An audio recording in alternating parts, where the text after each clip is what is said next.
Buenas tardes, buenas tardes, estimados amigos, donde quiera que usted nos mire, en toda parte del mundo, donde quiera que usted tenga la amabilidad de sintonizarnos a través de la plática, a través de las páginas asociadas en todo Estados Unidos y parte de Europa. Nosotros queremos contribuir un poco a la información, queremos contribuir a generar un debate importante y dentro de toda esa gama de debate, dentro de toda esa gama de, de temas que se tienen que tocar, existe la necesidad de crear programas que nos lleven a crear ese tipo de debates entre diferentes personalidades.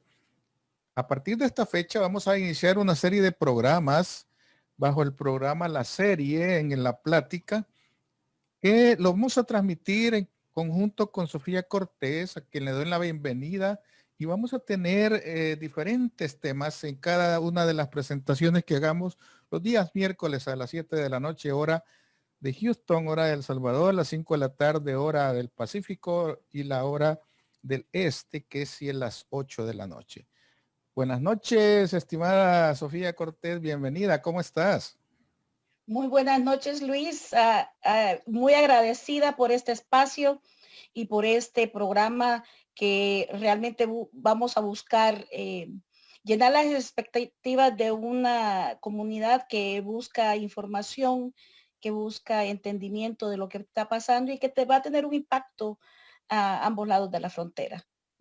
Fíjate que tenemos nosotros importante información que transmitirle a los estimados amigos que nos sintonizan de diferentes ángulos, pero principalmente vamos a tocar un punto que es el hecho de que nosotros tenemos una visión, tenemos una expectativa o tenemos hasta cierto punto tenemos esa negatividad hacia ciertas cosas, pero cuando toma posesión un presidente de Estados Unidos, como siempre, no es casual, no es casualidad de que exista esa gente que está pendiente de qué viene. Porque si bien es cierto, Estados Unidos tiene políticas ya definidas, también es cierto de que el presidente le pone su toque personal con su grupo de allegados. Pero ¿qué mensaje te deja para ir entrando en materia? ¿Qué mensaje te deja cuando escuchas y cuando ves esa toma de posesión y todo su contexto, estimada Sofía? Cuéntame. Bueno, sí, este día querer darle también las buenas noches a la audiencia.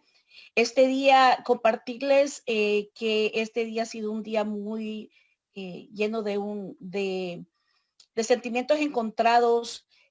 Muchas personas de nuestra comunidad se han sentido un poco descargadas emocionalmente, felices, a pesar de que la inauguración de la administración Biden, del presidente Biden, también ha sido una versión un poco esquelética de lo que es una inauguración normal debido al golpe que está todavía dando la pandemia aquí en los Estados Unidos como en otras partes del mundo. Pero el cambio en sí de la administración de este día y el mensaje central del discurso del presidente entrante fue bien claro. Busca unificar al país norteamericano. Busca unificar la fractura que causó 4 años de una administración grotesca bajo el presidente Donald Trump. Bueno, este mismo día todavía tuvo la malcriadeza, por así decirlo, de irse de la Casa Blanca sin despedirse como el protocolo y el civismo lo dictaría. Es decir, ese es el legado del presidente Trump y sentó un precedente eh, peligroso de radicalización de la derecha en este país. Y bueno, el presidente Trump en este día ha tratado de proyectarse como un presidente de todos los norteamericanos, de los que votaron y de los que no votaron por él. El presidente, para corregir, el presidente Trump, como siempre actuando en una forma grosera, diría yo, es la palabra grosero, porque en diplomacia esa parte no funciona. Por cortesía, porque en política existe la diplomacia, pero también la cortesía de una persona que no se le puede tildar de otra manera, grosero, porque nada cuesta saludar, nada cuesta decir, pues, ya se sabe que puede ser hipócrita el hombre, pero eso se ha estilizado siempre. Presidente saliente le entrega el mando, ¿verdad? Lo recibe en la Casa Blanca como lo han hecho otros. Correcto. Es pura diplomacia, pura cortesía, caballero. Yo creo que eso no se acepta, pues, por muy molesta que esté una persona, por lo que sea, no reconocer, no reconocer que el hombre ganó, yo creo que no se vale. Pero más allá de eso, a mí el mensaje de toma de posesión me dejó un mensaje bien claro y me dejó además una, un sabor agradable por, por, un, por un ingrediente que se llama la primera vicepresidenta en la historia de Estados Unidos, que puede marcar, que puede marcar un antes y un después en materia de gestión y que dicho sea de paso se puede llevar a que se conduzca al final a una presidenta mujer. Agreguémosle hija de inmigrantes, agreguémosle mujer de color, agreguémosle una luchadora. Yo creo que decir de Kamala Harris algo malo es puro resentimiento, pues porque yo no puedo expresarme mal de una mujer independientemente de quién sea. Y a mí me satisface porque ese mensaje es importante para todos los demás países, porque está diciendo, bueno, qué importante es esa parte de que el pueblo estadounidense elija por primera vez a una mujer y le dé la opción en un país tradicionalmente machista, que dicho sea de paso, no debería ser así, porque Estados Unidos tiene reglas bien claras sobre esa parte de inclusión, pero quieras o no, existe toda esa parte discriminatoria y racismo. Así es. ¿Cuál es el mensaje que te transmite el hecho de que sea una mujer la que toma las riendas de una posición tan importante en el mundo? Pues fíjate que el sabor que te dejó los eventos de este día, se lo ha dejado y lo ha plasmado a todo el país. Para mí es el mensaje que es un cambio inevitable. Es un cambio que se ha dado porque Kamala refleja la diversidad de este país. Aparte de que proyecta la posibilidad para grupos antes excluidos de la palestra política, de altos cargos en administración del gobierno de los Estados Unidos, también demuestra que el cambio demográfico que estamos viviendo es real y que en todos esos puestos se están viendo ahora, esa diversidad se está filtrando ahora y eso es parte del descontento de la base de extrema derecha que antes eran miembros del partido del Tea Party, de los republicanos. A eso le temen, a ese cambio inevitable. Decirte, agregarte que aparte de Kamala, lo que apoya tu posición este día es que él ha tenido una agenda bien llena de trabajo más allá de solamente la celebración de su inauguración, digamos.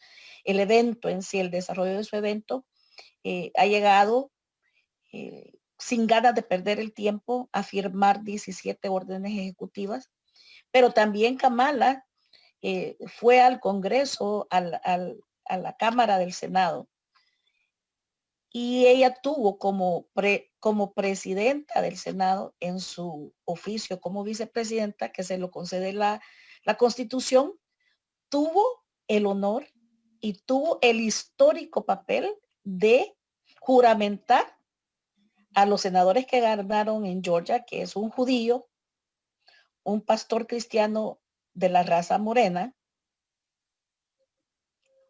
Alex Padilla de California, que fue quien la reemplazó a ella como congresista, que es el primer latino congresista, el primer congresista latino en los Estados Unidos.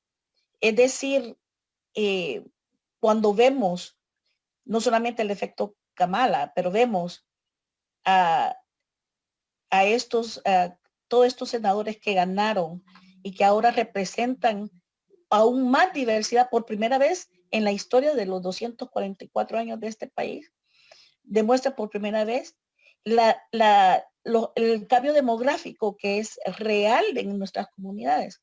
Entonces es un mensaje claro de que no es una lucha por ideología, es una lucha contra el inevitable cambio. Y fíjate que es importante tomar ese mensaje porque, mira, yo soy una persona que soy un inmigrante con grandes sueños, vine a este país y yo puedo decir de que muchas de las cosas que yo he conseguido son porque el país lo permite también, porque el país te da oportunidades que si tenés real capacidad y si tenés esas ganas de salir adelante, lo consigues.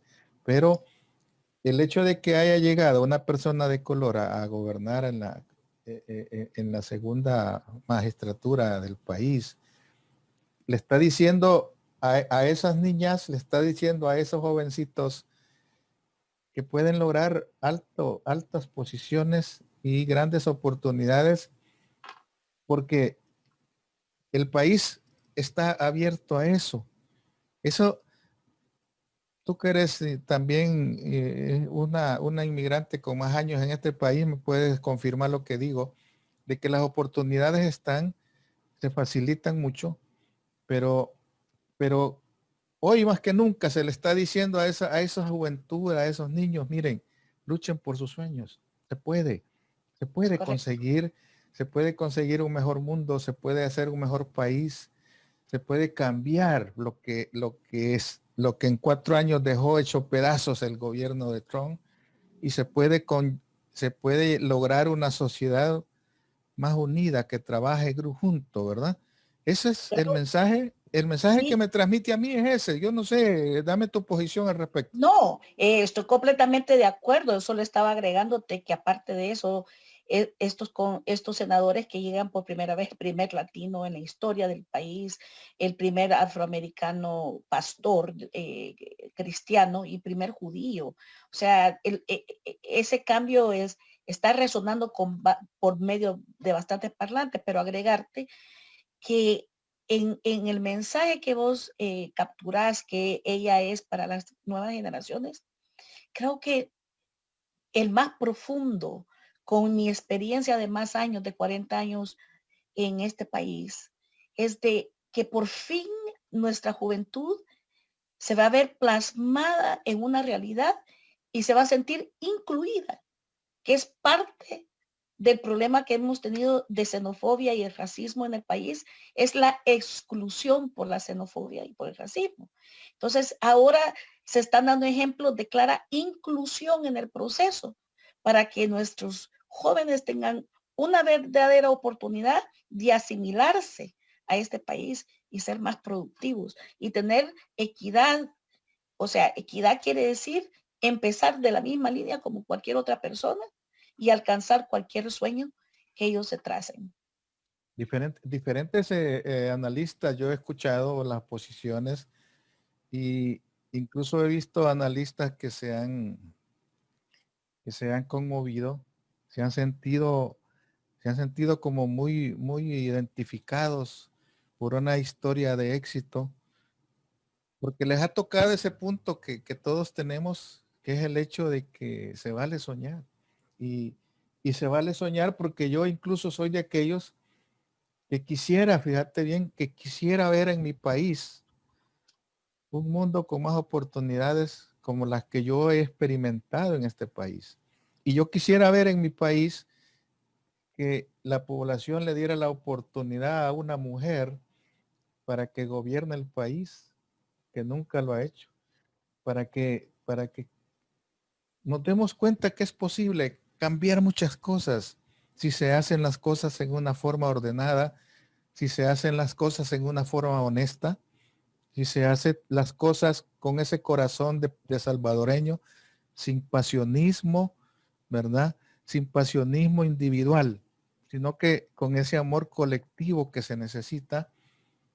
Y yo cuando miro, fíjate bien, independientemente de la óptica de cualquiera, cuando yo miro a un fulano como el presidente de Estados Unidos, que rompe el protocolo y se va a saludar a una persona de la valla, a mí me transmite algo y me dice, se puede, se puede ser alguien y no perder esa humildad, pues, porque ese es el problema de los políticos, que cuando llegan a una posición de poder, así como el Trump, se les olvida a la población. Es más, decirte con respecto a eso es de que cuando estaba juramentando también por una pantalla digital a más de 1,000 empleados que necesita que empiecen ahora mismo, este mismo día, a trabajar y que no necesitan la votación del Senado, Congreso para poder, Congreso. sí, para poder ellos entrar en funciones. Interesantemente, les dijo de que él era un servidor del pueblo norteamericano y que esperaba que ellos estuvieran en esta posición por vocación y por vocación de servirle también al pueblo norteamericano. O sea, podemos hablar de la política de los Estados Unidos, de su política exterior, neocolonialista, etcétera, etcétera. Pero se están dando vientos de cambio en una actitud que tal vez la misma situación de cambio y proceso está haciendo humilde a los gobernantes, porque creo que la pandemia del COVID ha venido a transparentar que nadie tiene las respuestas ante un hecho como la pandemia y que los gobernantes tienen que estar de la mano de sus pueblos y que tienen que entender que su función mayor es servirle a su pueblo. Una de las peores decisiones que puede tomar un gobernante es no escuchar a la población. Cuando la población te dice qué es lo que quiere, hay que escucharla. Y cuando alguien se toma la función esa de escuchar, dice la gente, qué bueno, porque me toman en cuenta. Millones de personas estábamos en contra de haber quitado el Acuerdo de París. Millones estábamos en contra de esas decisiones irracionales de Del muro. construir un muro. ¿Sí? Correcto. Millones estábamos en contra de ese trato inhumano contra los niños migrantes, la separación de familias. Y qué bueno si se toma en cuenta eso. Y qué bueno, porque lo primero que iba a hacer Biden, entiendo yo, que era suscribir el Acuerdo de París. Correcto. Para tener un mejor mundo, para tener un medio ambiente más saludable, más humano. Pues. Si ni siquiera eso pudo hacer Trump, llegar a un acuerdo para poder regular ese ambiente del cual dependemos, fíjate. Sí, claro. La Pero pandemia fíjate, no vino a decir eso, fíjate. ciertamente, pero fíjate, Luisito, que yo para mí, para mi humilde percepción en tema de liderazgo, porque también el tema de liderazgo es un tema de estudio. Tiene que ver mucho con muchos rasgos que tienen que tener ingerentes y algunos aprendidos, etcétera. Pero más que escuchar al pueblo, porque puedes escuchar a todo el mundo, tenés que tener filtro, pero tenés que también tener empatía. ¿Qué quiere decir esto? ¿A qué me refiero? Debemos de escucharle al pueblo no por quitárnoslo de encima, no por pretender que lo escuchamos, pero debemos escuchar a un pueblo para poder entender su sentir, su perspectiva, de dónde viene su sentir, de dónde viene su problemática, y cómo cuadramos el comportamiento de un pueblo. Y Biden y la administración de Biden con Harris han escuchado el sentir de la población, no solamente no lo han escuchado, sino que lo han sentido y han entendido de que debe haber un cambio. Lo que tienen que ahora negociar, obviamente con una muy frágil mayoría en el Congreso, en ambas cámaras. Tienen que negociar el poder de ese 50-50 empase que tienen con los republicanos y que a ultimada cuenta la Constitución le cede a la vicepresidenta Kamala Harris el voto que desempata. Ella tiene la potestad de desempatar cualquier legislación, pero no quieren hacerlo de esa manera porque la agenda doméstica es la agenda primordial de esta administración y también está basada en unificar este fragmentado país. Entonces, va a procurar no usar el voto de la vicepresidenta en el Congreso para empujar, digamos, las legislaciones a la fuerza, sino van a tratar de negociar.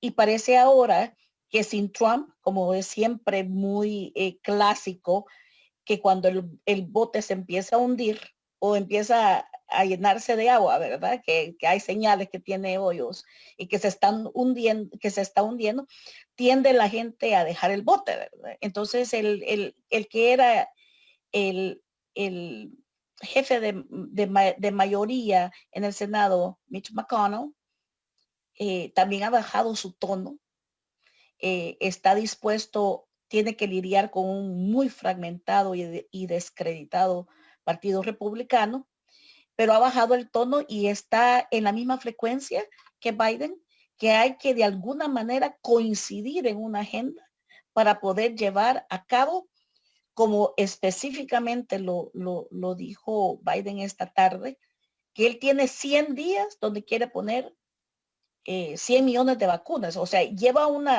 bueno, entró ya con una agenda clara, entró ante los medios de prensa con una directora de comunicación que ya le otorgó a todos los medios de prensa una agenda de todos los días para la próxima semana, qué tema van a discutir en cada una de esas conferencias de prensa. O sea, viene una administración ya organizada y ya preparada, pero en la búsqueda de querer hacerlo de la mejor manera, buscando unificar o consensuar el voto.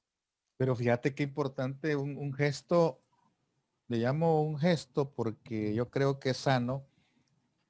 Kamala Harris tiene el voto calificado para desempatar en el Senado, ¿verdad? Por ley. Correcto. Pero ¿qué es lo que ha hecho ella? Renunciar a eso y darle la responsabilidad a Alex Padilla, Padilla. ¿sí? Para que él sea el que asuma esa parte, ¿verdad? Y yo creo de que es importante porque está depositando la confianza en un hispano. Yo creo que es importante porque eso le va a permitir dedicarse a otras actividades, ¿verdad? Y no estar viendo un pleito entre los senadores, que al final, recordemos que en el Senado se discuten leyes, híjole, trascendentales, ¿va? Y que necesita, por ejemplo, para una reforma migratoria necesita 60 senadores y solo tienen 51. ¿Va? Significa entonces que va a tener que trabajar mucho para poder conseguir esos 9 votos que le faltan para Correcto. poder aprobar, porque el Congreso lo tiene ganado, pero en el Senado no pasa si no hay 60, como en el caso ¿te acuerdas de Obama, verdad? La Casa de Representantes la tienen ganada. El Senado, el que están en empate técnico. Ahí, y entonces para poder pasar, así como la reforma que pasó Obama necesita 60, que no los consigue tan fácil si no es con una buena forma de cabildeo, pues, pero esa es la lucha. Ahora bien, ¿qué es lo que viene? ¿Qué es lo que sigue para poder nosotros entender? Aparte de las promesas inmediatas que uno ha visto, ¿verdad? De que le va a dar una residencia más inmediata a los Dreamer, que los del TPS, y que se pretende que a los inmigrantes sin documentos también les ayude.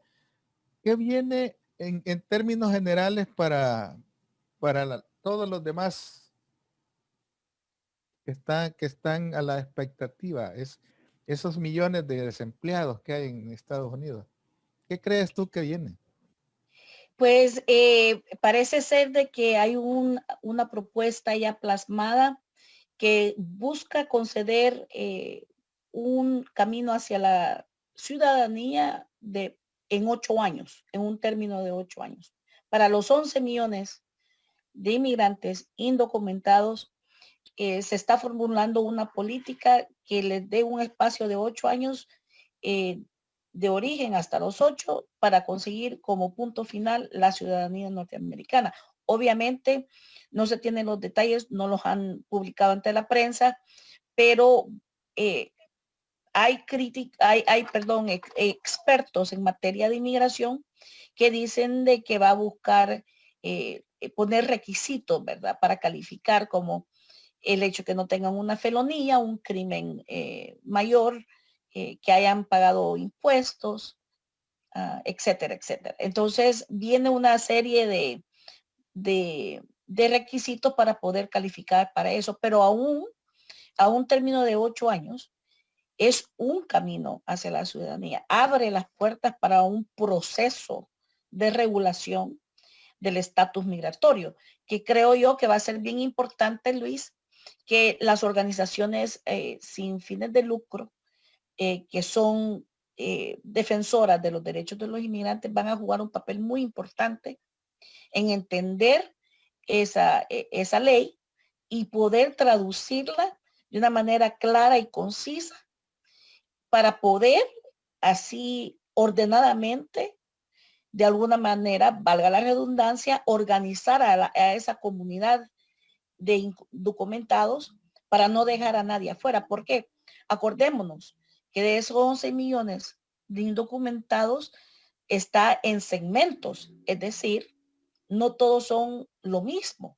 Hay quienes no tienen la capacidad económica o financiera quizás para pagar el costo, porque va a haber un costo, obviamente, como lo hay cuando se renueva el TPS, cuando se renuevan los permisos de DACA, etcétera, etcétera. Tal vez a la gente que nunca ha sometido impuestos se le va a requerir hacerlo y eso es otro costo adicional para hacerlo. Falta ver la parte esa, cuántos años de impuestos necesitan, toda esa cosa, ¿no? Todo. Todos esos Entonces, detalles. estamos, yo, mi preocupación es que por esta pandemia sé que muchas de estas organizaciones han sido golpeadas. O sea, en la cuestión de financiamiento han tenido que cerrar puertas, han tenido que flexibilizar sus actividades de enganche con la comunidad. Muchas no estaban preparadas para un mundo digital, no tenían las plataformas como para, y es obvio, aún nuestra propia comunidad, como vos te has dado cuenta de reportes, que muchos en nuestra comunidad de colores, o sea, primariamente latinos y morenos, han tenido problemas aún con sus hijos en estudiar en plataforma digital, porque no tienen ya sea una computadora, una tableta o no tienen el servicio de internet por la misma falta de equidad, de igualdad social, por la injusticia socioeconómica. Entonces, esta reforma, si bien en esta forma con muchos requisitos, debemos de apoyar a todas esas organizaciones sin fines de lucro, como Carecen, como Chitla, como con las grandes que han estado siempre con el pueblo latinoamericano y también con de Filipinas, de coreanos, porque muchas personas piensan que esos 11 millones solo son latinos, pero no, son de Haití, de varios países del Sudán, de África, filipinos, hay México, muchos, la mayoría mexicano. la mayoría es mexicano, pero también salvadoreño. Dentro del origen latino está el salvadoreño, el guatemalteco y el hondureño. Entonces, es decir, todas estas organizaciones como Chirla, Carecen, el rescate, que yo con Salvador Sanabria un saludo a él, que sale mucho en los medios, son organizaciones que debemos de apoyar para que ellos puedan sobrevivir también esta crisis que ha causado la pandemia de una manera tajante y a través de toda la tela social de las comunidades, para que ellos estén listos para el momento que esta reforma, este proceso sea clarificado y entre en vigencia, estén listos como para poder ayudar a nuestra gente, porque es el sueño dorado ya de más de 3 administraciones. O sea, estamos hablando de cuántos años desde la primera promesa de reforma inmigratoria bajo la primera administración de Obama, y hemos seguido soñando con una reforma y con un camino hacia la ciudadanía para muchos de estos compatriotas que han dejado su vida, han hecho su vida, han dejado su sudor y realmente han sido productivos y han sido gente muy importante para este país. La primera fase es la importante, donde tendríamos que ver esa luz. Lo más inmediato, los TPS, los DACA, todos esos jóvenes que necesitan tener seguridad. Yo creo que es importante partir de algo, pero más allá del hecho de que el presidente electo dice, bueno, vamos a tratar de mejorar el país que está en este momento en dificultades por diferentes razones. Un país que financieramente nunca había tenido los problemas que tiene hoy, donde la gente está, fíjate bien, deseando que les den los $600, Es los correcto. 1,400 porque necesitan cubrir algunas responsabilidades. Hay millones de gente que bajo esa condición y que al final vamos a tener que aterrizar en algo. Pero si nosotros bajamos un poquito y nos vamos al sur ya, ¿cuáles son los efectos que tú ves a nivel de Latinoamérica? Interesantemente, hemos hablado con un par de analistas sobre cuál sería el potencial impacto en Latinoamérica, inclusive con unos medios en inglés, y decirte de que hay que darle un trasfondo a esa pregunta. Antes de contestártela, no te la puedo contestar muy puntualmente, porque tengo que darte como, y al público también, como un trasfondo a esa pregunta para que entiendan la situación de relaciones exteriores en el hemisferio sur, centro y sur de América. La ayuda financiera militar de los Estados Unidos cuando cuando el presidente, ahora presidente Biden, era vicepresidente en las 2 administraciones de Obama, subieron a un poco más de 750 millones de inversión. Ahora la administración está hablando, y esto ya ha sido discutido abiertamente, hablando de una potencial inversión de $4 billones solamente para los países del Triángulo Norte. Estoy hablando de 4 billones con B de dólares en el Triángulo Norte. Biden, desde que fue congresista, antes de ser jalado para ser vicepresidente por Obama, fue uno de los coautores del Plan Colombia. No sé si te acordás del Plan Colombia, y lo que buscó el Plan Colombia era hacer un programa piloto que buscara tres grandes objetivos. Uno, evitar el flujo de la droga hacia el norte, ¿verdad? Por medio de incentivar la inversión en la empresa privada para creación de empleos, y que así mismo también esto evitara la inmigración irregular, pero también con requisitos hablados, pero nunca reportados, contra la corrupción. Entonces, este era el plan piloto del Plan Colombia, Más sin embargo, después de ser vicepresidente en 2 administraciones, el Plan Colombia ha sido un fracaso. Y lo dicen muchos expertos y muchos analistas, porque no solamente se incrementó de una manera monstruosa la cantidad de droga que llega al norte, sino que logró permear las estructuras de gobierno de todos los países puentes de la droga. O sea, de Colombia para arriba, empezando por Panamá hasta México, sabemos todos la situación de los narcoestados. Es más, tenemos un presidente en Centroamérica, el presidente de Hernández de Honduras, que está siendo acusado de narcotráfico. Es decir, eso refleja un fracaso de Plan Colombia.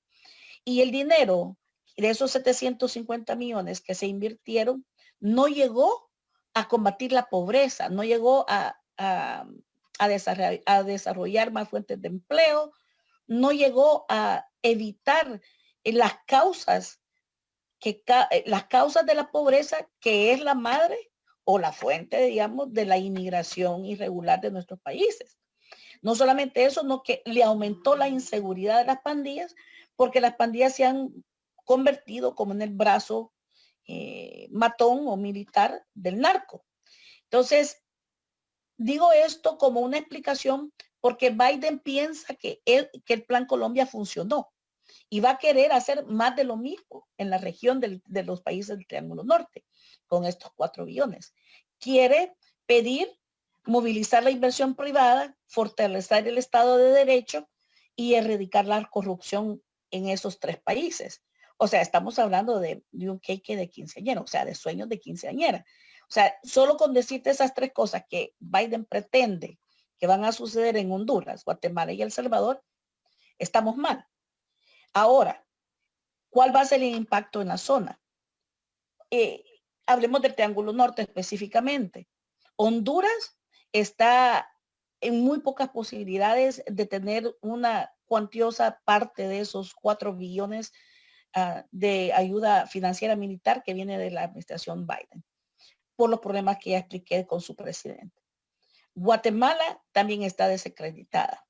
Quien está con un pie adentro y un pie afuera es la administración de Bukele en El Salvador. ¿Y por qué lo digo? Porque ha sido desacreditado con los demócratas por su irresponsable y muy poca sabia decisión de apoyar a Donald Trump y ser muy vocal de ser un abiertamente amigo de la política de Trump. Es más, el hecho de firmar la ley que Trump le pidió para desembolsar, porque le habían cortado la ayuda militar, por haberle cortado la ayuda militar, y él firmó de que El Salvador podía ser un país que podía recibir asilados de otros países, ha dejado un mal sabor no solamente en los demócratas, sino también en algunos republicanos. Es como en agosto del año pasado, Luis, viene el gobierno de Bukele y habla con 3 casas de cabildeo profesional en la ciudad de Washington. Habla con la casa Sonoran Policy Group, que es el jefe de esa casa sobre el contrato de la República de El Salvador. Se llama Robert Strick, que fue un consejero ad honorem de la campaña de Trump en la costa oeste aquí del país. El 15 de agosto le concede un contrato, firman un contrato por la cantidad de $450,000, que significaba que lo iban a desembolsar en $75,000 por mes, por 6 meses.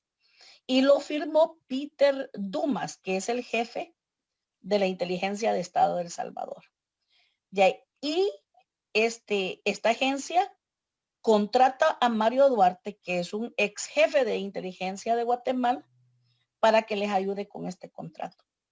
Pero inmediatamente se dieron cuenta de toda esta movida y tenían 30 días para poder quebrar el contrato y lo quebraron. De ahí se metió con la casa Rational 360, que el jefe de la negociación ahí era Patrick Dorton, un ex asistente de la administración de Clinton, y negociaron un contrato similar al de la agencia Sonora en octubre del año pasado. Y ahora tienen un contrato con otra Invest El Salvador, se llama otra agencia, que es de un republicano, Brian Dean, que es de oscuro reputación profesional, porque también está ayudándole a cabildear a la hija del exdictador de Angola, Dos Santos.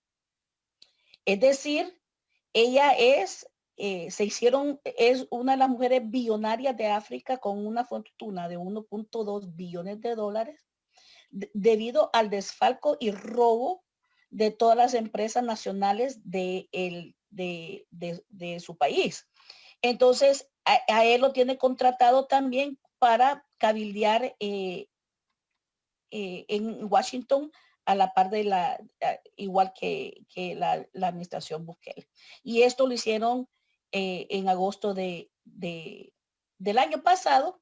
Es decir, que hay un monto que Bukele ha invertido en cabildeo mientras el pueblo está pasando todo esto de la pandemia y no hay comida y no hay vacunas y no hay una operación de cómo va a contener esta pandemia.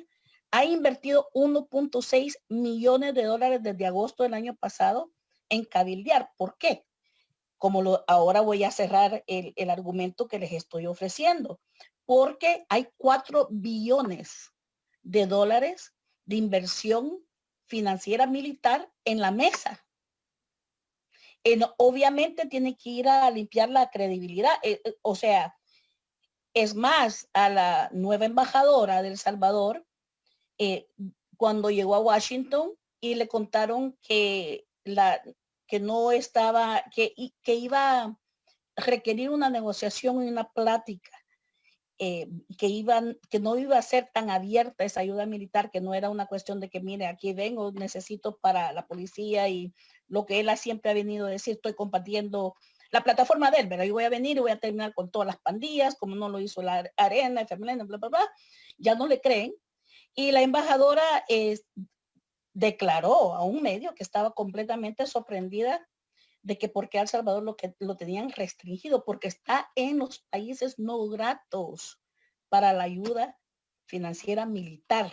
Cuando nosotros hablamos de cabildeo, Sofía, entendemos la palabra como que la desacreditación que tiene el gobierno de El Salvador le está obligando a decir, miren, me equivoqué, miren, disculpen, vamos a hacer las cosas mejor de ahora en adelante, o cuál es el objetivo real de un cabildeo. El cabildeo puede ser para promover una agenda. He ahí el poder del cabildeo y por qué cuesta tanto dinero y recursos el poder tener una consultora que te está haciendo cabildeo constante en una capital de un país de donde hay una dependencia. La agenda la dicta el país. Bukele no acepta, es más, no ha dado reportes sobre los crímenes, no le han pedido tampoco medidas porque era muy amigo del embajador, que ya no es, y que inclusive la embajadora Ponte, ex embajadora Ponte, señaló que tuviera cuidado porque con este cambio de gobierno, una administración Biden y los demócratas no iban a ser tan descuidados en no ver su falta de dar resultados en el país como lo fue Trump. Entonces, volvamos al cabildeo. Busca promover una agenda. Vos promovés dar una imagen, ¿me entendés? Y buscar aliados. Eso es lo que es el cabildeo. La plataforma que está usando, el director ejecutivo de esta última, que se llama, hizo una agencia en 3 semanas, que se llama Invest El Salvador. Invierta El Salvador. Brian Dean es un republicano que dirigió los esfuerzos de inversión comercial en el estado de Florida bajo el gobierno de Jeff Bush, hermano del presidente Bush, cuando era gobernador de Florida. Entonces, él busca la misma línea que el exgobernador de Florida y promover al país como un país seguro donde pueden invertir, busca la inversión, pero al mismo tiempo con la inversión va a pedir ayuda militar para poder mantener el crimen, la tasa de crimen abajo, para poder entonces vender la idea de que una lleva a la otra. Menos crimen, mayor desarrollo por medio de la inversión y el turismo, las oportunidades de inversión en El Salvador. Estados Unidos sabemos que no da nada gratis. ¿Qué le puede pedir a El Salvador a cambio? Porque Estados Unidos no te va a regalar algo solamente porque es buena gente. Lo que Simplemente él quiere, te pide algo a cambio. ¿Qué le que puede ofrecer El Salvador? no, preguntémoslo de la otra manera. ¿Qué espera los Estados Unidos ante esa inversión? Porque una buena tajada, el mejor candidato para una buena tajada de esos 4 billones debido a la situación de Guatemala y Honduras es El Salvador. Le va a exigir parar el flujo inmigratorio irregular. Número 1.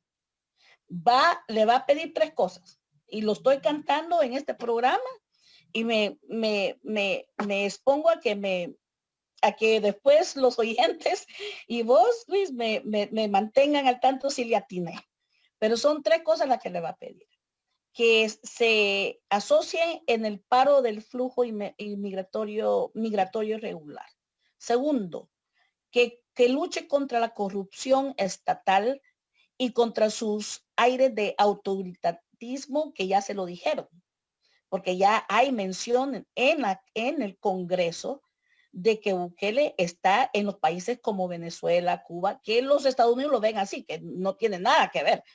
Pero yo creo que para Bukele es una ofensa que lo pongan en la misma lista de los archienemigos ideológicos de él. Pero para los gringos, rosado, rojo, un poco peach, color así como tipo néctar, es para ellos un enemigo. Entonces le va a pedir que luche contra la corrupción y le va a pedir que desarrolle una tela social para combatir las condiciones de pobreza que generan la corrupción y la migración irregular. Es decir, le están pidiendo al inepto presidente que tenemos que dé resultados que no ha dado en un año.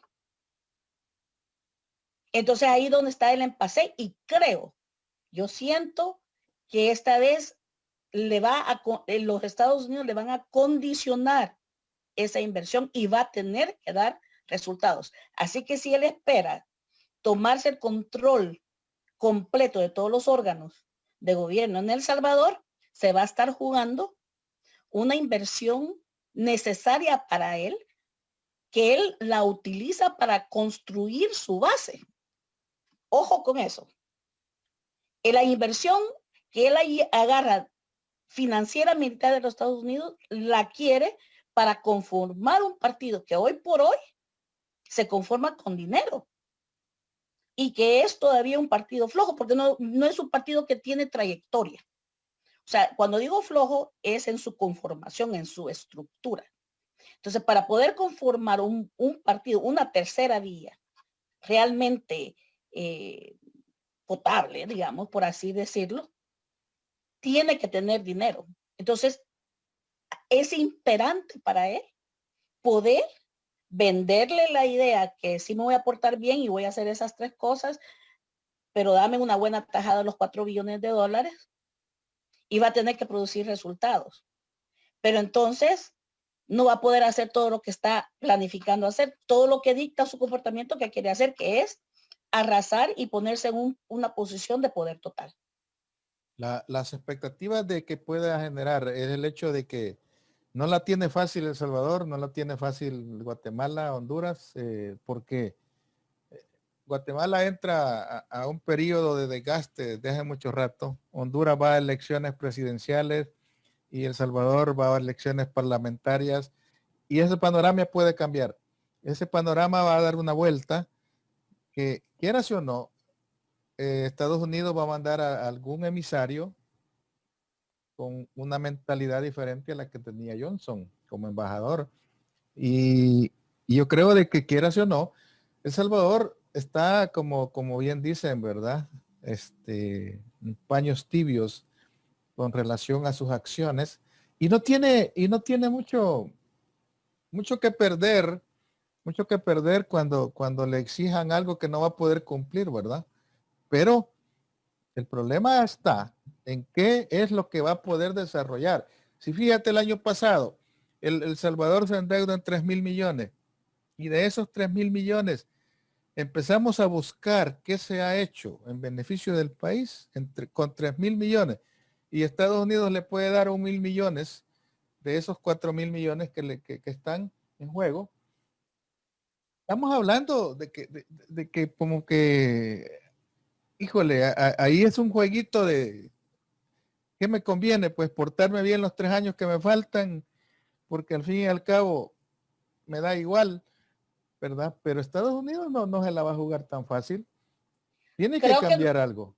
es correcto. O sea, ahorita el resultado electoral, Luis, de los Estados Unidos pone en jaque mate a Bukele en cuestión de política y estratégica, de movimientos políticos estratégicos para su gobierno. Porque si bien el enfoque de la administración Biden va a ser primariamente y preliminarmente cuestión de política doméstica debido al impacto socioeconómico de la pandemia y que es urgente para este país poner a alguien que sepa lo que está haciendo y ponerse en control de la vacunación, de la operación de vacunación necesaria, de inoculación masiva que debe haber para poder contener este contagio, que igualmente estamos en esa necesidad en El Salvador. La administración de Biden es lo primero que tiene eh, que producir un resultado para todos los estadounidenses, o sea, sin importar partido. El primer Entonces, año se puede va a ir ser, en eso. El primer año yo se va creo a que ir los en eso. primeros 100 días se va a ir en ese enfoque. Entonces, si en estos 100 días le da el tiempo a Bukele de hacer lo que quiere hacer en las elecciones, pero vaticino que si hay un brote de inestabilidad política estructural en El Salvador y de inestabilidad social, si hay si vuelven a haber demostraciones contra un pseudofascismo, un totalitarismo, que es la vía que él quiere utilizar porque piensa, ojo con esto, que eso le gusta al pueblo salvadoreño, porque si le gusta a él, si con su carisma y con su ego domina la opinión pública, entonces él asume que le van a aplaudir absolutamente todo lo que él hace, igualito que Trump. O sea, estamos viendo fenómenos totalmente paralelos y vemos cómo terminó Trump. Entonces, él va a tener que hacer cálculos bien, bien serios, porque si esto sucede y él agarra mayoría en la Asamblea Legislativa, que sabemos que de ahí sale el control aún del órgano judicial, porque ahí se aprueban a los magistrados, ahí sale el presupuesto, ahí sale bla, bla, bla, que pues lo podemos hablar en otro día en detalle. Entonces va a estar en una situación, lo voy a decir así porque no lo puedo decir, va a estar en una situación como de Daniel Ortega en Nicaragua, que tanto la gente de derecha o de centro derecha o de centro izquierda critica, pero lo mismo va a hacer Bukele.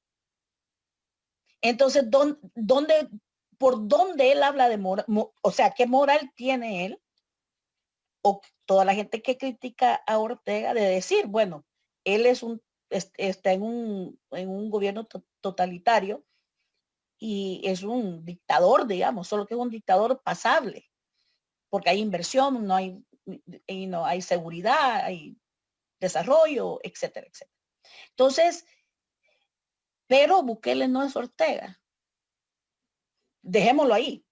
Y Pero Biden como tal, en sí mismo, como parte del Partido Demócrata, apoya más a Ortega que a Bukele. no, es menos peligroso. Digo, porque no le pone mucha atención a Nicaragua por el momento. Es decir, ¿Y sabes por qué? Porque, y qué interesante, sí, que esta plática está al rojo candente. Porque el sistema de cabildeo que tiene el gobierno de Daniel Ortega viene de la derecha, no viene de los sandinistas. Es decir, quienes están promoviendo la inversión en el país están cabildeando que hay un estado de democracia donde la derecha y la izquierda han logrado entablar una relación sana para el desarrollo del país, son los ricos de Nicaragua. Te doy dos casos. Durante los gobiernos de Ortega, durante los gobiernos de Somoza, no era nadie Pierre Cohen. No sé si lo conocen. Y la familia Pelas, que son los dueños de Flor de Caña, eran ricos, pero no como este año. En diciembre del 2020, en ahora no, enero del 2021, es el primer Carlos Pelas, se convierte en el primer billonario de Centroamérica. Billonario con B. Su fortuna estimada en 2.1 billones de dólares. Y que han versatilizado sus inversiones más allá de Flor de Caña. Ahora están en banca, tienen como 20 corporaciones. Y lo han logrado bajo los gobiernos de los sandinistas. Entonces, ¿cómo vas a creer que van a querer ir a hablar mal de Nicaragua cuando ellos están haciendo dinero? porque el gobierno de Ortega dejó de ser socialista, ¿no? Porque el gobierno de Ortega Hace mucho tiempo. dejó de ser socialista, es más como una socialdemocracia Liberal, un liberal. liberal que permite en la inversión, más sin embargo, también impone impuestos y ciertas regulaciones como para poder crear el progreso, porque hay progreso. Yo estuve recientemente allá, hay progreso dentro del país. Entonces, y les ha pedido también a las corporaciones como Pierre, Cohen, que fue embajador en varios países bajo los sandinistas también, y que es el hombre ganadero segundo más grande de todo el mundo, es de Chinandega, y se ha hecho millonario también. Y lo que hace es que les pide a estos grandes que han hecho su fortuna 10 veces más grande desde que llegaron los sandinistas, que tengan una actitud de responsabilidad social. O sea, que inviertan en sus trabajadores, inviertan en su fuerza laboral, con proveerles salud y otros beneficios para que y les ha resultado. Pero ¿Quiénes la están razón felices en Nicaragua? Los Poma. Están felices en Nicaragua. claro, o Están sea, haciendo millones ahí. correcto. Entonces, pero más sin embargo tienen un discurso de decir, no, abajo los izquierdistas y es etcétera, etcétera, para que vean que es una pura demagogia.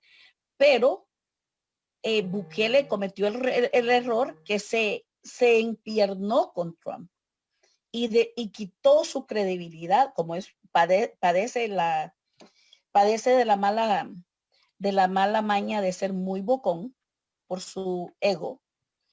Se salió del huacal, como decimos coloquialmente en El Salvador, a distiempo, y fue a hablar y se dio color con él. Y entonces hay congresistas demócratas que saben la historia de El Salvador, porque déjame decirte, la izquierda en El Salvador también ha cabildeado en los Estados Unidos y lo hemos hecho porque yo fui partícipe de una de esos esfuerzos fíjate bien, ¿por qué? Porque no me lo van a venir a contar a mí, se los estoy contando yo a ustedes y aquí con toda autenticidad. Es que lo hemos hecho para promover elecciones libres, no violentas, no fraudulentas, que el pueblo decida en las elecciones.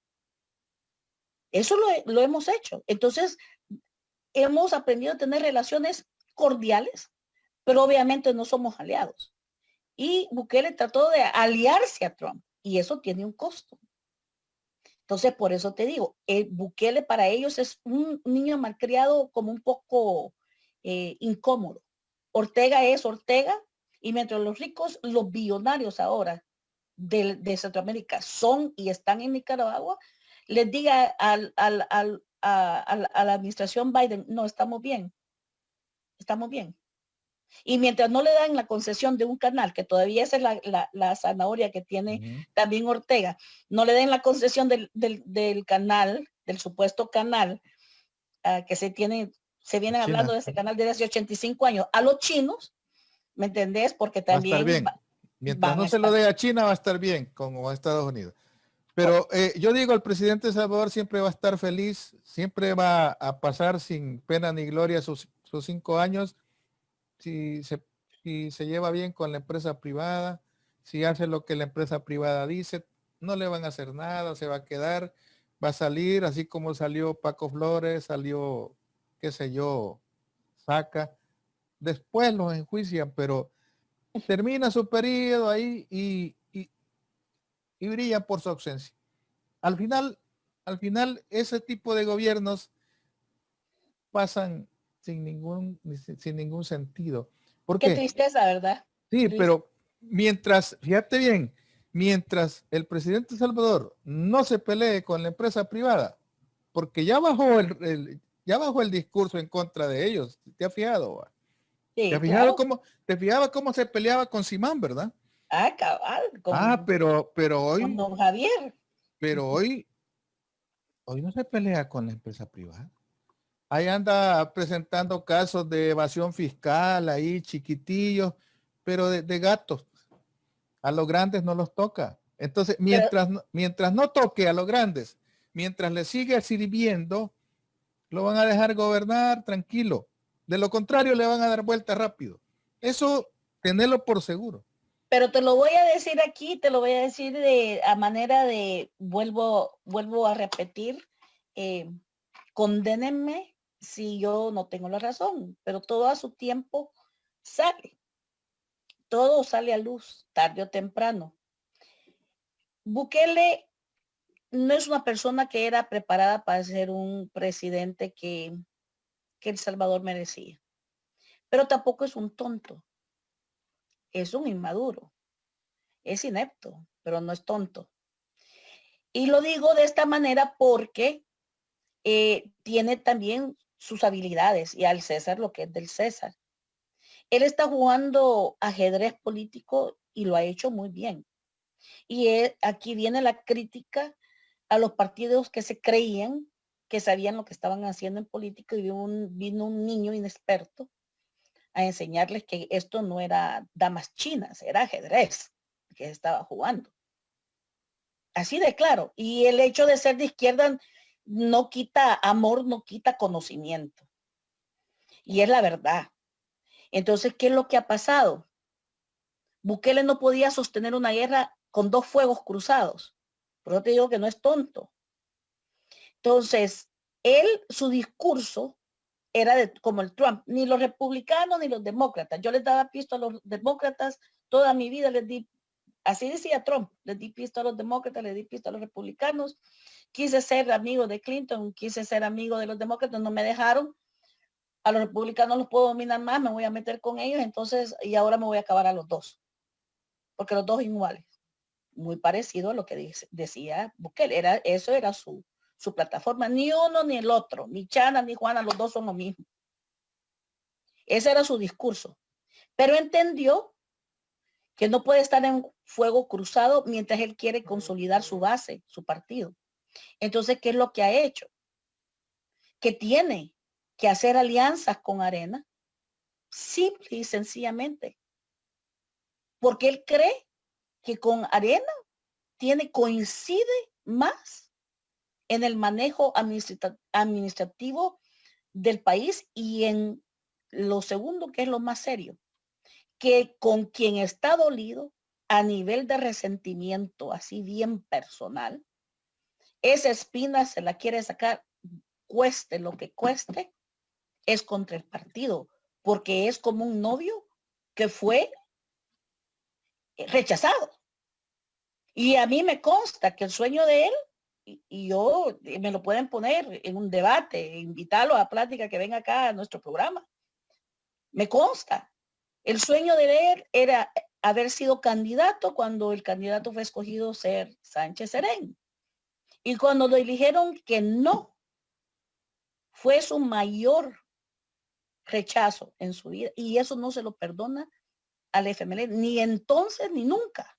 Te voy a hacer un chiste, una anécdota cuando la novia la deja el novio, lo primero que hace es cortar en la foto la parte, ¿verdad?, de donde estaba el fulano. ¿Va?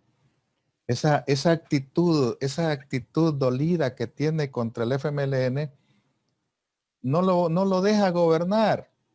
Así de simple, no lo deja gobernar a gusto porque él quisiera ver un partido desaparecido. Pero fíjate lo que va a pasar, que al final a Arena le va a dar todo lo que le pida para cambio de los 56 votos. Pero espérate, esto se pone más candente. Y así va a ser. Entonces él busca, dice, no me voy a unir con esto porque por lo menos con ellos, mientras yo no les toque el poder económico, que es el poder de facto de nuestro país. Así de sencillo. Quienes gobiernan El Salvador son los que tienen dinero. Y te estoy hablando millonarios para arriba, porque muchos salvadoreños creen tener dinero solo porque tienen... A los únicos que reunió en casa presidencial en la pandemia, ¿te acuerdas, va? Correcto. Y te voy a decir esto. Él cree que él los está manejando. Pero como decía el Che, a la derecha, al capitalismo, no hay que darles pero ni un tantico así, porque eso sí saben jugar, mira, no solamente saben jugar al ajedrez, te llevan otra mesa, te dan una silla, te dan un ron y te hacen creer que sos chero de ellos, solo para después hasta dejarte tieso en la misma mesa donde estás jugando con él. El dueño, yo te voy a decir una cosa. El capital es así. Arena lo está utilizando a él, porque Arena inclusive ha calmado su discurso contra el FMLN. Qué coincidencias de la vida. ¿Por qué Arena está calmado en su trato con la izquierda? Los chambrosos dicen, no, que eran lo mismo. Ya negociaron con Arena, ya son cheros. Eso ser un poco simplistas. No pequemos de ser tan simplistas.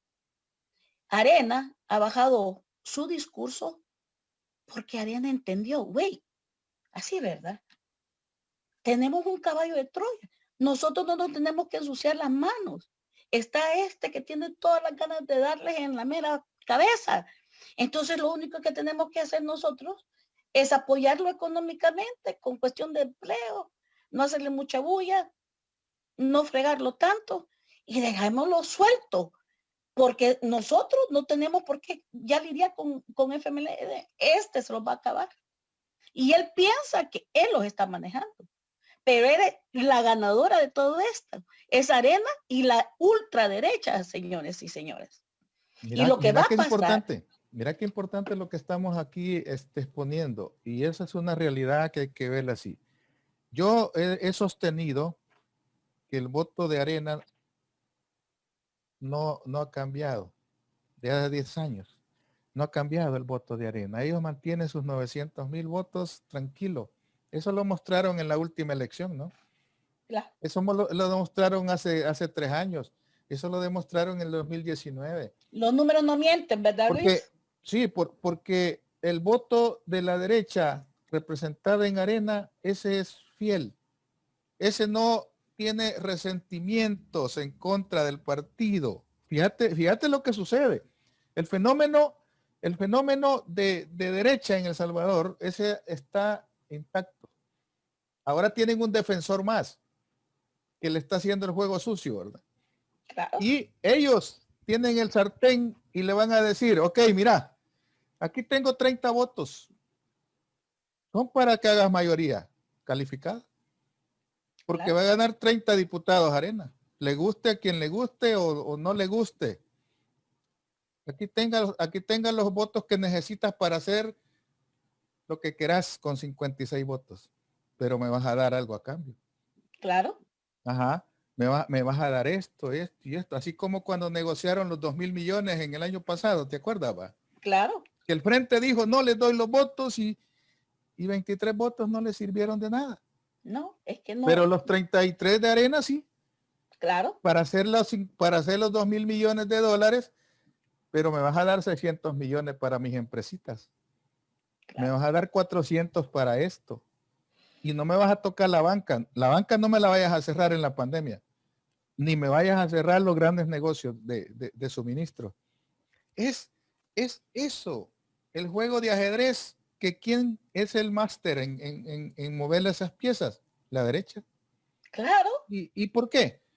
Porque ellos son capaces de hacerte un cierre, de hacerte un cierre empresarial y se cae todo. Eso es así. Eso es tan simple como cualquiera no lo puede ver igual. A lo mejor tú y yo solo podemos entender que el poder, el poder económico solo entiende un lenguaje. el Profit, poder, el profit. pues sí, el profit, el poder económico, Si no ganas, si no claro, ganas, no inviertes. correcto. Te Yo digo, te cuento una historia, te cuento un pequeño, disculpa que te decime, interrumpa. contame, contame. En El Salvador yo he sido trabajador en la parte financiera, he sido director financiero cuando estaba en El Salvador. ¿Y qué te decía el empresario? Mira, Luis, yo lo que necesito es un 15% para mi bolsillo. No importa cómo lo saquen. Yo quiero un 15% de mi inversión. La banca andaba pagando el 3%. O sea, ¿qué le salía más fácil a él? ¿Invertir en la banca? No, va. A él le resultaba fácil decir, deme el 15% de mi inversión en el negocio. Ujú. Hagan lo que tengan que hacer. Vendan más caro, gasten menos, pero yo quiero eso. Y si no me dan eso, los despido. Simple.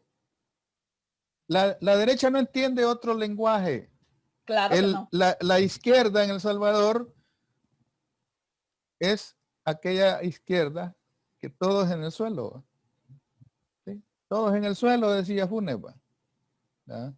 Todos en la cama o todos en el suelo, pero el problema es que todos quedaron en el suelo. Entonces, cuando no tenés los medios, la izquierda tiene las ganas, tiene el entusiasmo, pero no tiene los medios. Correcto.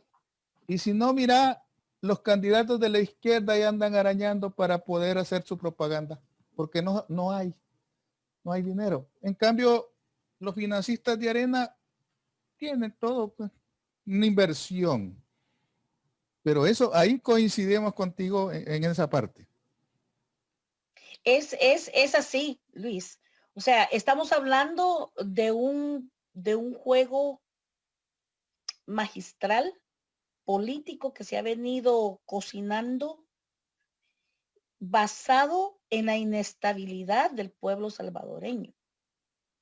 Error grave que yo como de izquierda siempre lo he aceptado fue no acuerpar el eslogan de la campaña inicial cuando el FMLN por primera vez triunfa electoralmente, de abrazar ese cambio real.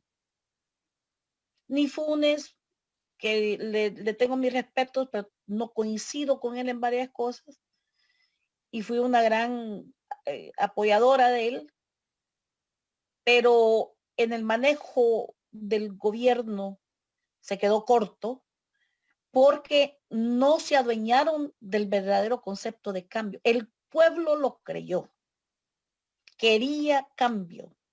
Todo en la vida es de tiempo. El timing que le dicen los gringos, que tanto de todo tiene que tener su timing. O sea, todo tiene su punto de de hervor, de ebullición.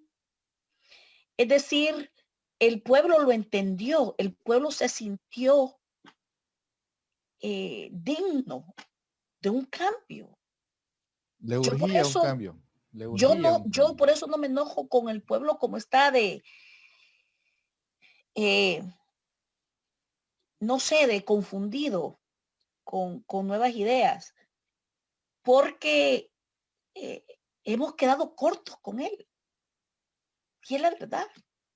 Estaba listo, salió a apoyar increíbles conglomeraciones de gente. Yo viví todo eso, te lo juro. Vi otro país, vi otro pueblo. Pero lo que no pudimos hacer es realmente producir tangiblemente ese cambio. O sea, nos tiramos a hacer los uniformes, a hacer mucha obra social.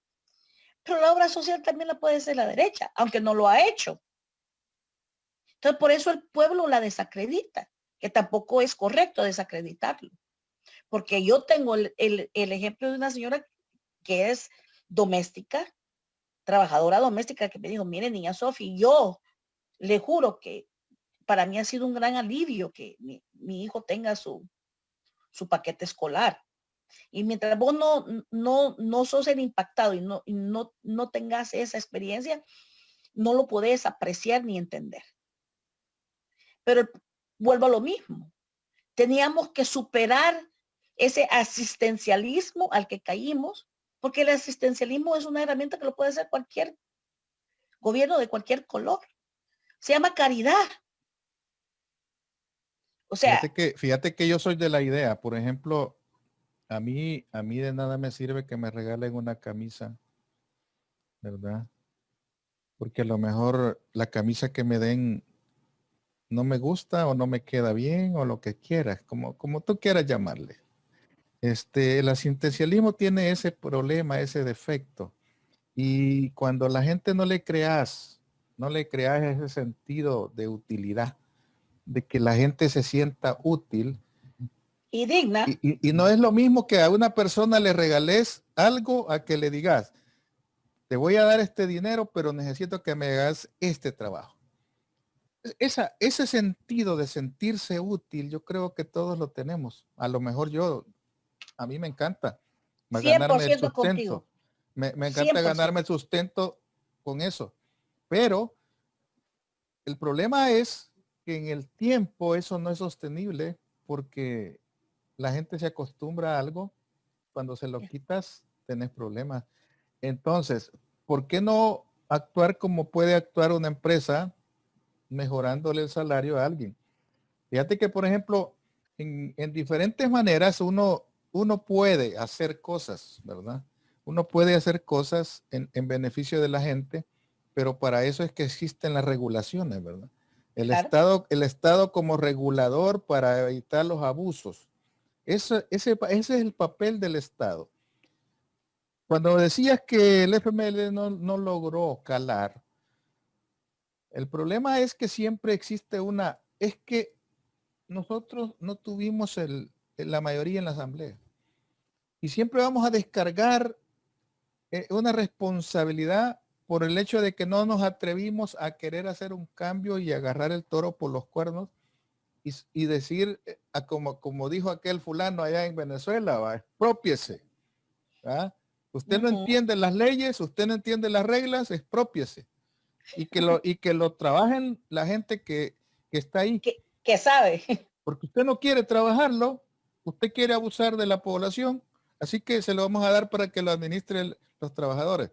Es decir, a la gente hay que enseñarle a trabajar, hay que enseñarle a defender sus puestos de trabajo, pero el FMLN no se atrevió a nada de eso. Te voy a decir, Prefirió asistenciar.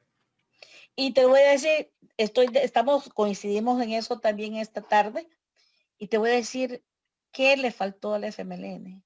La audacia, el valor de hacer tangible el fenómeno de cambio que el pueblo esperaba, porque la persona para entender cambio lo tiene que sentir desde su realidad, porque no todos los salvadoreños tienen su misma realidad. Correcto. Entonces lo tenían que sentir. Es decir, yo voy a sentir si mi recibo de luz eléctrica me viene de $1. Ahí voy a sentir yo la Beneficio. ayuda. Ujú. La ayuda. No, no me están dando caridad, no que me están ayudando a mejorar mi presupuesto. Si tengo ahora constantemente agua y mi bill me viene subsidiado por el gobierno porque lo nacionalizó, el FMLN no tuvo la oportunidad de nacionalizar todos los servicios básicos del pueblo salvadoreño, lo he dicho en varias ocasiones. Y eso hubiera sido una contraparte tan importante estratégicamente en la economía del hogar salvadoreño, porque no solamente aumentó, porque sí lo hizo el partido, y hay que darle al César lo que es de César, porque también nosotros muchas veces nos pasamos de malagradecidos e injuriosos. ¿Qué es lo que pasa? Aumentaron el salario mensual, el salario mínimo mensual. Imagínate que lo aumentaron acá bueno, originalmente a $282. Ponerle redondiemos que lo subieron a 300. Y a la par de eso, se le subsidiara a la población la luz, el agua, y se regulara más, fíjate bien, se regulara más de cerca a la telefonía, que es un robo en el país lo que hacen con la gente. Te lo digo porque yo lo he usado y entre eso vos pones un saldo de $50 y de repente a los 2 días no tenés saldo. Así de sencillo el robo y del descarado robo que hay. Entonces, imagínate que les subsidien la electricidad, el gas propano que lo trató de hacer de frente, el agua, y que todos esos servicios básicos estuvieran ya arreglados por el gobierno, para que usted ahora pueda maximizar lo que le llega mensual, sea así el salario mínimo mensual. Eso. No me importa de qué partido seas, ni de qué extracción abajo de la extracción de los ricos, de la clase media para abajo, lo hubiera sentido. Lo sentís inmediatamente. Y ya conceptualizás que las cosas van cambiando. ¿Qué es lo que es cambio? Entonces, eso no pudo hacer. Entonces, la gente ahora está desconcertada, está desorientada, pero también lo más peligroso, está resentida. Y el problema que siempre se da es que aparece en el 2024, va a aparecer otro líder ofreciendo lo mismo o mejor del actual. Y en la medida en que la gente capte la idea y ponga las esperanzas en eso, surge la misma pregunta. ¿Por qué no quiere nadie atreverse a tocar el poder económico? No les interesa tocarlo. Y eso sigue intacto en El Salvador. Lo acabas de Correcto. mencionar, los abusos en las tarifas, los precios por las nubes y nadie dice nada. No existió nunca una ley de control de alquileres, por ejemplo, ya te meten los alquileres como la gente se le antoja y te vale lo que sea. Las cuotas en los bancos, los intereses, De las nunca los tarjetas de crédito. regularon. Nun- Claro, Nunca los regularon claro. y le quitaron el interés que daban por los ahorros, pero el interés que te cobran por los préstamos, no. Y todos esos detalles, cuando no tocas ese poder, el que tiene el control de los dólares, cuando no tocas ese poder, no podés hacer cambios. Difícilmente. Y Hoy, por mucho populismo que hagas, la gente nunca la vas a tener conforme. qué interesante lo que me decís, porque estoy de acuerdo contigo, pero imagínate que esta gente entonces dice que Daniel Ortega y los sandinistas son sociodemócratas. Desde hace tiempo dejaron de ser revolucionarios. Más sin embargo, ¿por qué crees que ahora llevan la fiesta en paz los billonarios y el poder fáctico, económico del país? ¿Por qué crees que llevan la fiesta en paz con los sandinistas? porque cuando ellos entraron, nacionalizaron, les embargaron todas las propiedades.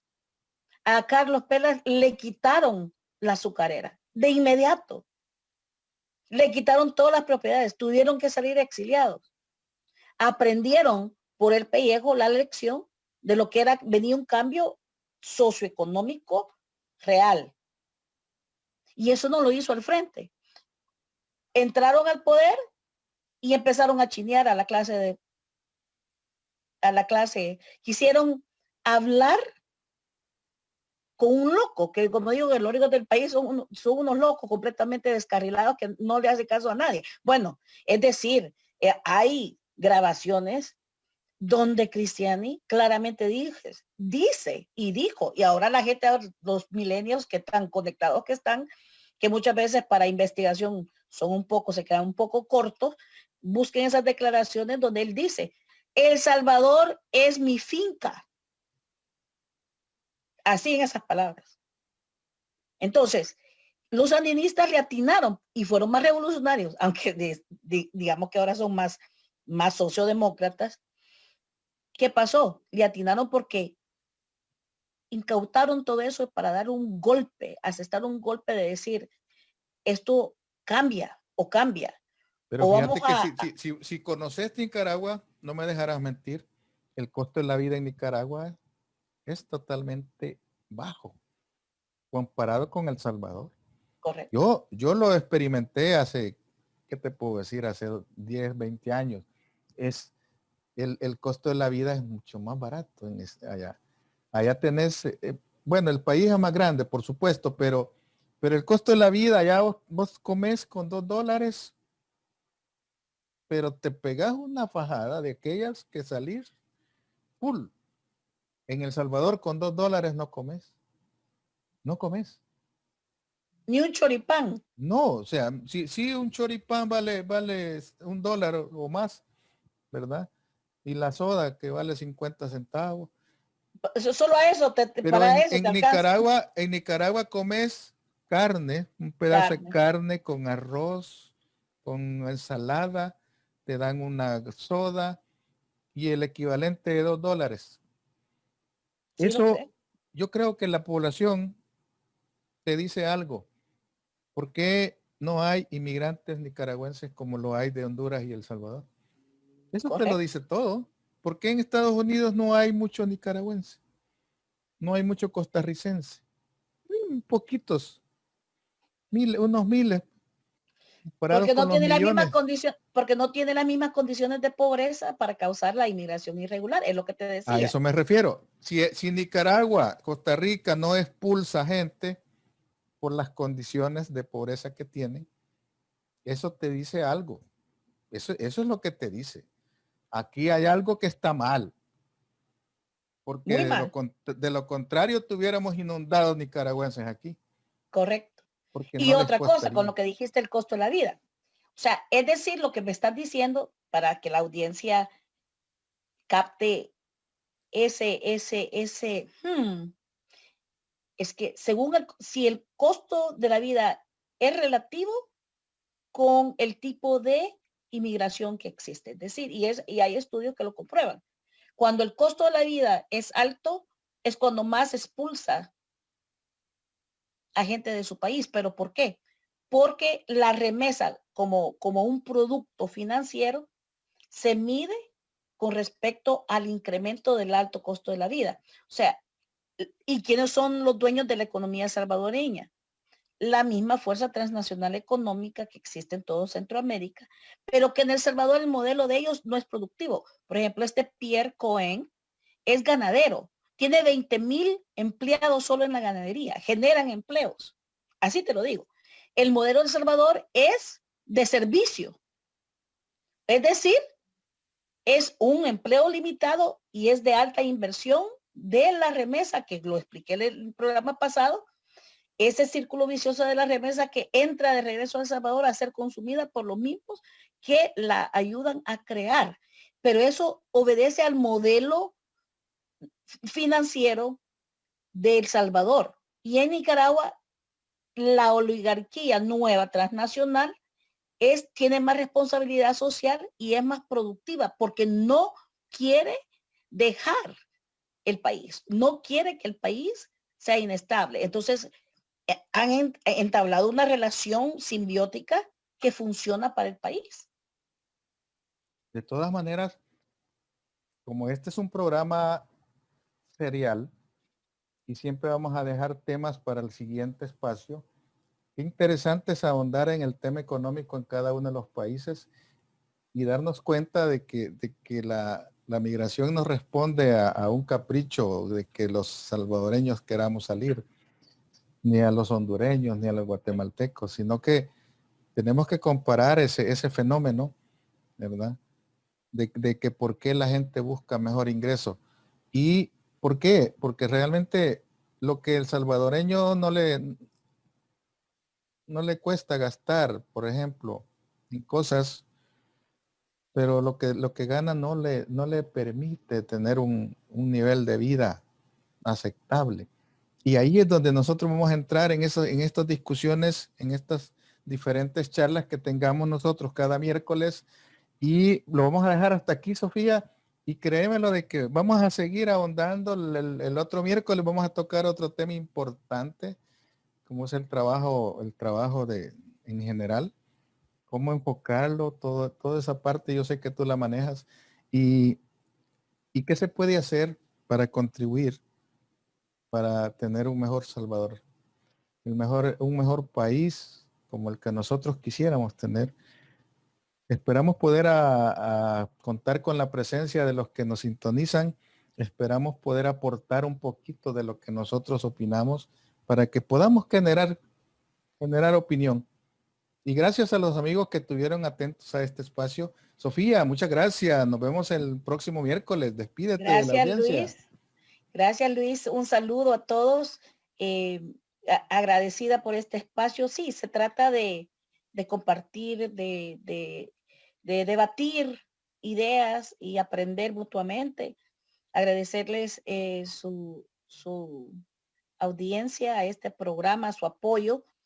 Y como decimos en la plática, seguimos platicando la otra semana.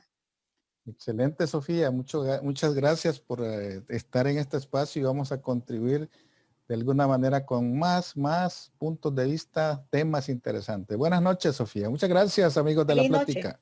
Cuídense mucho. Gracias.